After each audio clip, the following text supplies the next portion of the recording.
it looks like the military-industrial complex has won again. And I bring that news to you with a heavy heart. I have been hoping that this new Trump administration might be able to end the war in Ukraine. However, today we got some more news that once again reinforces my skepticism that a peace deal can be found. So, what exactly happened? Well, right now, Marco Rubio, the Secretary of State, is in Saudi Arabia negotiating with the Ukrainians, and apparently they got the Ukrainians to agree to a 30-day ceasefire. However, the United States has also agreed to once again supply Ukraine with weapons and intelligence. So we are right back to the foreign policy of Joe Biden. And in order for this ceasefire to go through, it would need the Russians' agreement. However, there is no way that the Russians would agree to a ceasefire right now. So, CBS News, Ukraine willing to accept 30-day ceasefire with Russia as U.S. lifts freeze on aid and intelligence. The U.S. and Ukraine said Kiev would accept a 30-day ceasefire with Russia after talks in Saudi Arabia on Tuesday, with Washington pledging to immediately lift a freeze on intelligence sharing and military aid to Ukraine. Ukraine expressed readiness to accept the U.S. proposal to enact an immediate interim 30-day ceasefire, which can be extended by mutual agreement of the parties and which is subject to acceptance and concurrent implementation by the Russian Federation. The U.S. and Ukraine said in a joint statement released by the State Department. The United States will communicate to Russia that Russian reciprocity is the key to achieving peace. The agreement came after more than 8 hours of negotiations between Ukrainian officials and a U.S. delegation led by Secretary of State Marco Rubio in the city of Jeddah. The statement said that the United States will immediately lift the pause on intelligence sharing and resume security assistance to Ukraine.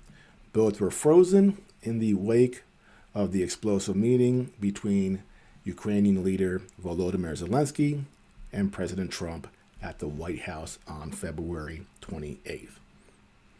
So my first question is, what is the U.S. getting in return for once again supplying intelligence and weapons in Ukraine? Because if what we're getting in return is Ukraine agreeing to a ceasefire, a 30-day ceasefire, well, that is essentially nothing. They have given us nothing because Russia will not agree to this proposal. So right now, in the Kursk region of Russia, we have the incursion of Ukraine that happened months back. But recently, Russia has encircled those Ukrainians in the Kursk region, and they are getting drummed by the Russians. And the Russians engaged in a very tricky and deadly operation where they went through a gas line to get behind Ukrainian lines and spook the Ukrainians and cause them to collapse. Now, this mission, apparently from reports, was successful. However, it did come at the cost of many Russian lives. But Russia has now encircled these Ukrainians, and the Ukrainians are desperately trying to withdraw. So, if on the battlefield Russia has the initiative, why would Russia agree to a ceasefire? And not only that, but everything Russia has said repeatedly for the last 3 years is that they will not agree to a deal that does not arrive at a lasting peace. And in this case, the United States is going to rearm the Ukrainians, give them intelligence, and how does that serve the Russians who want demilitarization of the Ukrainian regime? It doesn't. So this gives the Russians nothing and gives Ukrainians everything. And so once again, our buddy Zelensky has gotten what he wants by offering this 30-day ceasefire that Zelensky knows the Russians will never accept. So I go, Marco Rubio, I've been praising you of late. I've stopped calling you Little Marco, and I've been calling you Big Marco. But if you have negotiated this deal, I have to question where you're coming from, because if you don't know Russia will reject it, that makes you ignorant.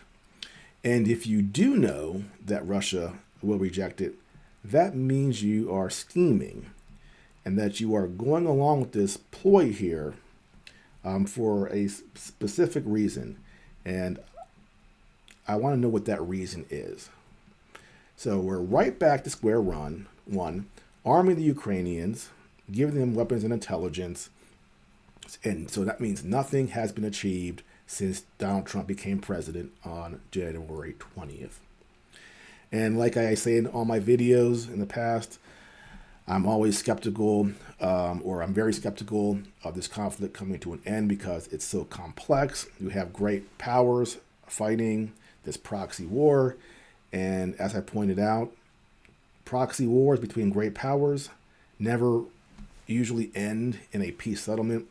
They usually pause or simmer down for a while before restarting once again in the future. So my skepticism of bringing this conflict to an end is once again reinforced. And this is very frustrating news.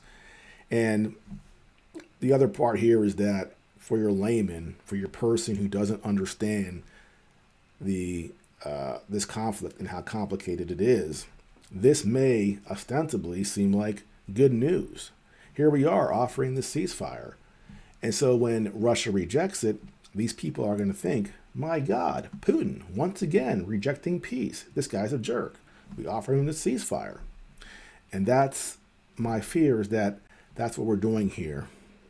We're trying to make ourselves look magnanimous by offering this deal, knowing that Russia won't accept it, so we can, sort of posture as being the good guys and once again try to cast that shadow on Vladimir Putin. So I think that might be what's going on here. And if it is, that's very disappointing. And we have undone everything we were trying to do the last 7 weeks, if that is the case. So once again, the military-industrial complex, the neocon foreign policy, the deep state, it seems to have won, and we are going to keep on funding this war forever until either Russia wins or Russia decides that they've taken enough territory and just dig in. So disappointing news. And but we'll see what Russia says. Again, I think they're going to say, I know they're going to say no. And the interesting thing will be how the U.S. reacts when Russia says no, and that'll tell us what our exact motivations are. Well, that is it for now. If you're new to my channel, like and subscribe, and I'll see you next time.